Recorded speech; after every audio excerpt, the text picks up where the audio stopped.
New Logics in the Market Part 2. Do you know this? About intoxication? All Hidden Questions. This book is written by Mr. Deepak Satya. Question 1. If we are not intoxicated, then why should we read this book? Answer. After the launch of my book, Automatic Freedom from Intoxication, many people who were not at all intoxicated started saying, "We neither take intoxication nor do anyone in our house. Then why should we talk about intoxication, and why should we read your book Automatic Freedom from Intoxication?"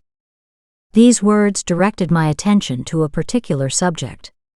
I understand under what circumstances that incident happened. Subsequently, this book was composed. I will present some statistics related to that incident. Please consider these. A survey was conducted in India in 1960. Indians were asked, "Do you use any intoxication?" In response, all 96% of Indians said, "I do not get intoxication." Here, Indians mean everybody from children to the elderly and women to men. It means 96% of Indians said big no in the response to the intoxication question. But when the surveyors investigated, 40% of Indians were found to be intoxicated. This did not include tea, coffee, cold drink, and chocolate. Then 96% of Indians were asked again. But this time the question was not brief. They were asked directly, "Do you enjoy bidi, cigarettes, cigars, tobacco, gutka, khaini, ordinary hookah, flavored hookah, hashish, hemp, sutta, cannabis, opium, opium dust, dude, beer, liquor, whiskey, LSD, intoxicating powder, intoxicants, intoxicating capsules, and opiate pills?" Then 36% out of 96% said, "Yes, I enjoy bidi, cigarettes, cigars, tobacco, gutka, khaini, ordinary hookah, flavored hookah, hashish, hemp, sutta, cannabis, beer, liquor, and whiskey." Surveyors were surprised that 60% of Indians did not consider these substances as intoxicants. There were 20% of those people who neither had nor wanted to get intoxicated. So let's talk directly about the facts.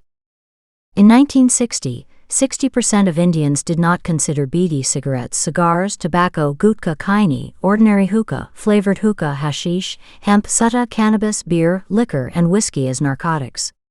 In 1960, a total of 40% of Indians were intoxicated. In 1980, 65% of the total Indians did not consider bidi, cigarettes, cigars, tobacco, gutka, khaini, ordinary hookah, flavored hookah, hashish, hemp, sutta, cannabis, beer, liquor, and whiskey as narcotics. In 1980, a total of 50% of Indians used to take some form of intoxication. The overall increase in intoxication users was 10%. In the year 2000, 70% of the total Indians did not consider bidi, cigarettes, cigars, tobacco, gutka, khaini, ordinary hookah, flavored hookah, hashish, hemp, sutta, cannabis, beer, liquor, and whiskey as narcotics. In 2000, a total of 62% of Indians were intoxicated. The overall increase in intoxication users was 10%.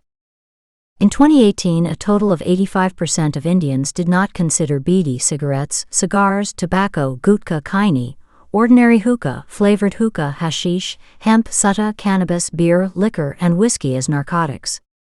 In the year 2018, a total of 95% of Indians used to take some form of intoxication.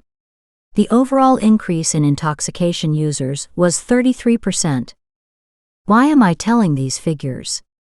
Because just like today, many people say that our family is free of intoxication. Similarly, in 1960, people used to claim the same.